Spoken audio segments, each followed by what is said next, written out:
Hello, good morning. Ayan, so ipapakita ko lang yung aking halaman. Guys, ito ay galing sa tanay kay Tita Bibian. Ayan, at saka ito naman ay galing kay Yaya Elsa. Ayan, tanay din galing yan. Kasi ito galing din kay Tita Bibian. Sa tanay din galing siya. At saka ito yung mga anak niya. So marami na po ako na pagbigyan nito. Kalat na marami nang hingi na sa akin yan. Saka ito naman yung aking midnight. So, nasira at kinain ng suso. Ayan. And then, syempre, marami pa akong halaman dito na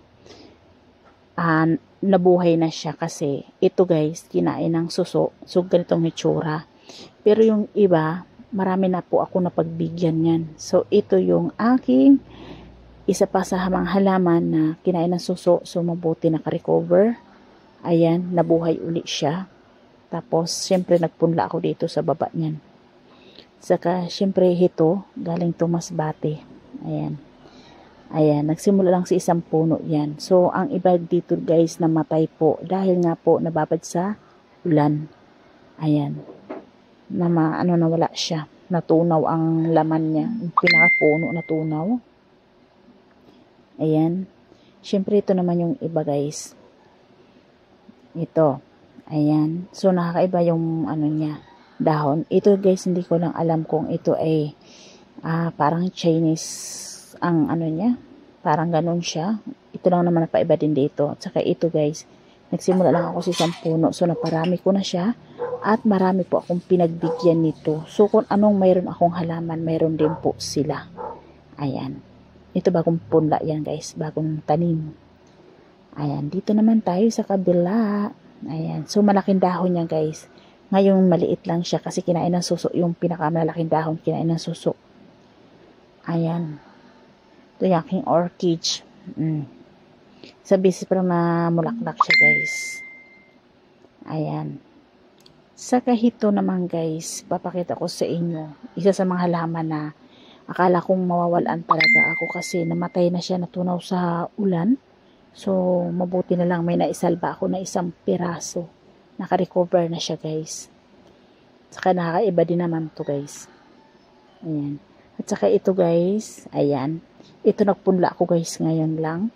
Ayan, nagpunla ako kasi baka maubusan ako pag naan ng suso. Ayan, bagong punla yan lahat. Saka itong iba, guys, dito sa side na to, ay galing summer. Galing sa ate ko yan. So, nagsimula lang sa laman lang ang binigay sa akin, laman lang. So, ayan, nanganak na siya. At ito galing summer. Nagsimula din yan sa laman lang. Ito naman galing tanay. Ayan, yung halaman ko parang gabing-gabi na kulay pink, ay laman lang po siya. So, siya, nagsaha siya.